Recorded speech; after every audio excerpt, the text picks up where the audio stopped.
Hi, magandang umaga po sa inyo. Tayo po ngayon ay mag-yoga. Y-O-G-A, yoga. What does it mean? Yoga, yielding on God's attribute. So ngayon pong umaga, ang gusto ko i-share sa inyo is about God's nature attribute. Napakahalaga po na kilala natin ang Diyos, the person of God, sa kanyang attribute. God's natural attribute. An attribute is a quality, property, or unique character of something. I will explain to you the 5 God's nature attribute. This is our family devotion about yoga.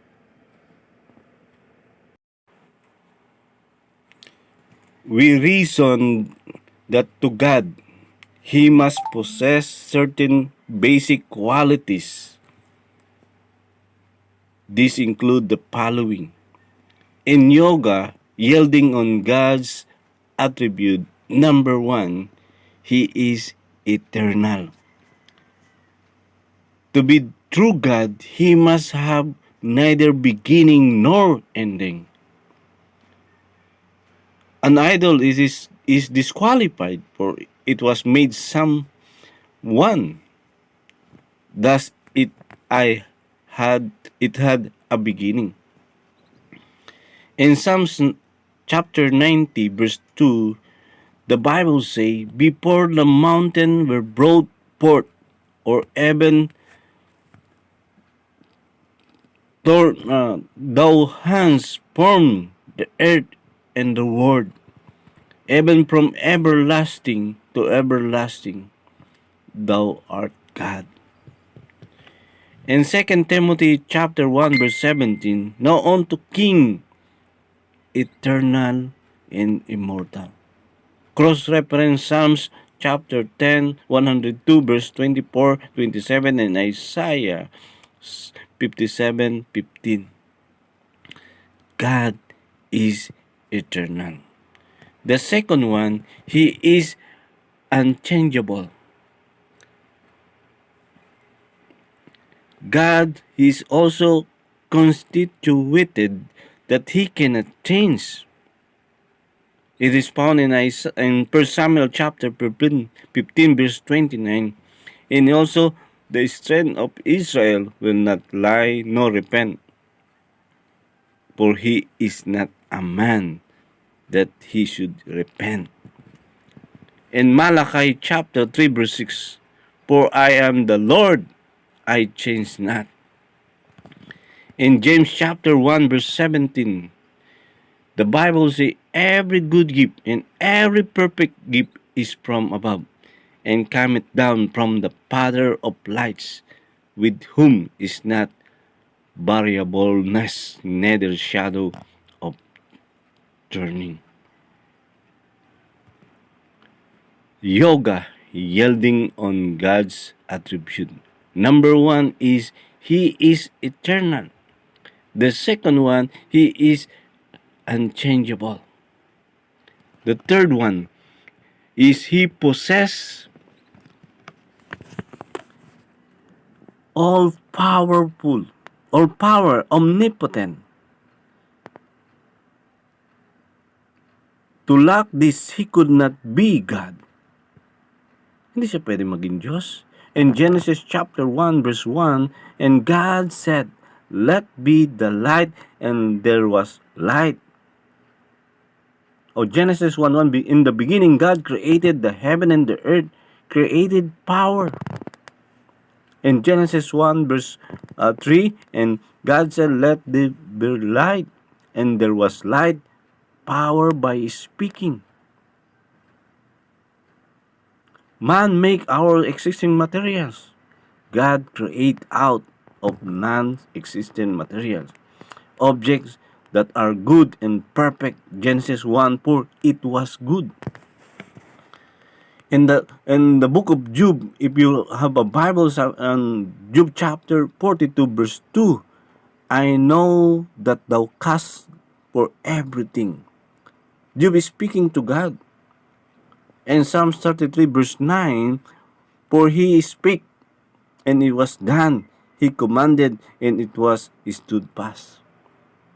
And Jeremiah chapter 12 verse 20, behold, I am the Lord, the God of all flesh. Is there anything too hard for me? Certainly not. He can do anything or everything. Wow.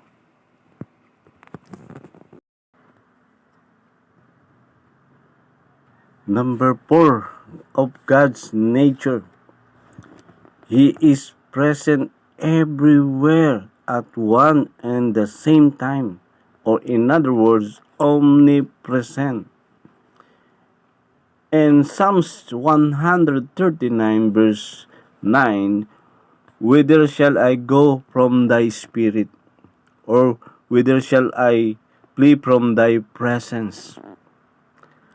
If I ascend up into heaven, thou art there. If I make my bed in hell, behold, thou art there.